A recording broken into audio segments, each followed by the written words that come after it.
Hello students, এই Moumita ma'am. আশা করি তোমরা সকলেই খুব ভালো আছো। Welcome back to our channel.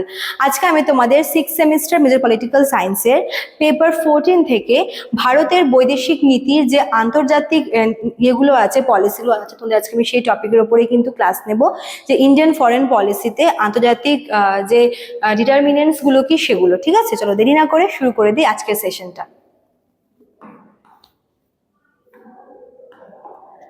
দেখো কি বলেছে, ভারতের বৈদেশিক নীতি শুধুমাত্র যে দেশের ভেতরের কারণে নয়, আন্তর্জাতিক কারণেও কিন্তু গঠিত হয়।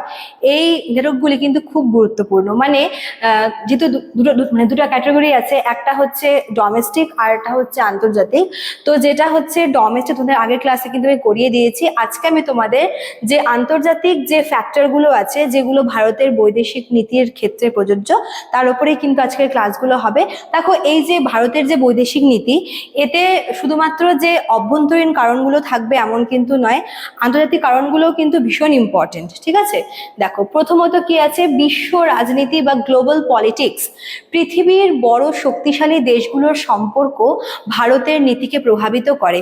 দেখো, পৃথিবীতে অনেকগুলো কান্ট্রির মধ্যে সব থেকে পাওয়ারফুল যে কান্ট্রিগুলো আছে, যেরকম আমেরিকা আছে, চায়না আছে, রাশিয়া আছে, তো এই সমস্ত বড় বড় শক্তিশালী দেশগুলোর সঙ্গে সম্পর্ক রাখলে কিন্তু ভারতের যে বৈদেশিক নীতি প্রভাবিত হয়। ঠিক আছে, যেরকম আমেরিকার সাথে, চায়নার সাথে, রাশিয়ার সাথে কিন্তু ভারতের সম্পর্ক রয়েছে, এবং এই সম্পর্ক কিন্তু ভারতের নীতিকে প্রভাবিত করে। ঠিক আছে, তারপর দেখো সেকেন্ড, আন্তর্জাতিক সংস্থাগুলো। ঠিক আছে, যেমন জাতিসংঘ আছে বা ইউএন, তারপর ওয়ার্ল্ড ব্যাংক আছে বা বিশ্ব ব্যাংক।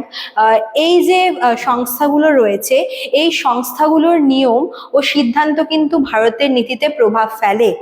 আচ্ছা, তারপরে দেখো 3 নাম্বার, তৃতীয়ত কি আছে, আমাদের যে নেইবারিং যে কান্ট্রিগুলো আছে সেগুলোর সাথে সম্পর্ক, নেইবারিং কান্ট্রির সাথে সম্পর্ক।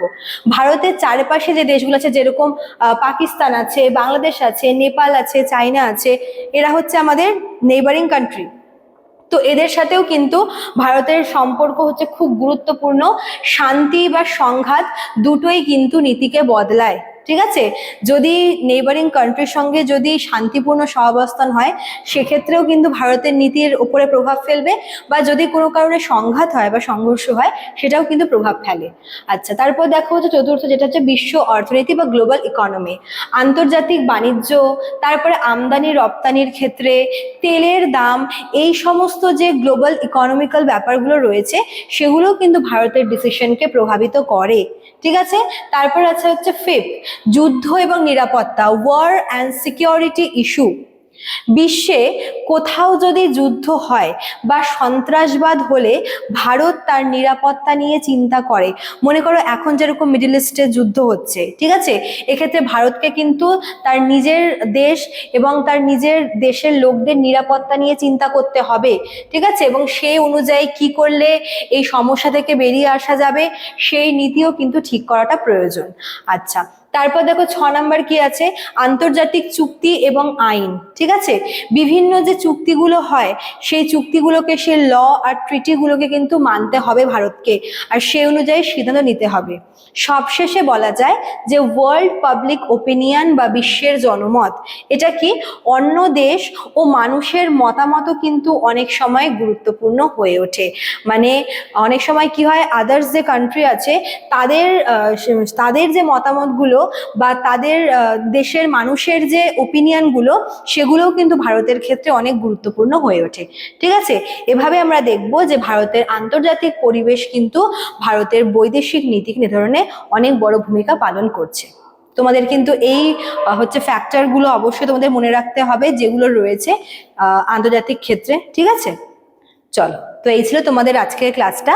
যারা ভাবছো আমাদের কাছে অ্যাডমিশন নেবে, তারা আমাদের অফিসিয়াল নাম্বারে কল করে নিতে পারো। আমাদের অফিসিয়াল নাম্বার দেখো দেওয়া আছে এখানে।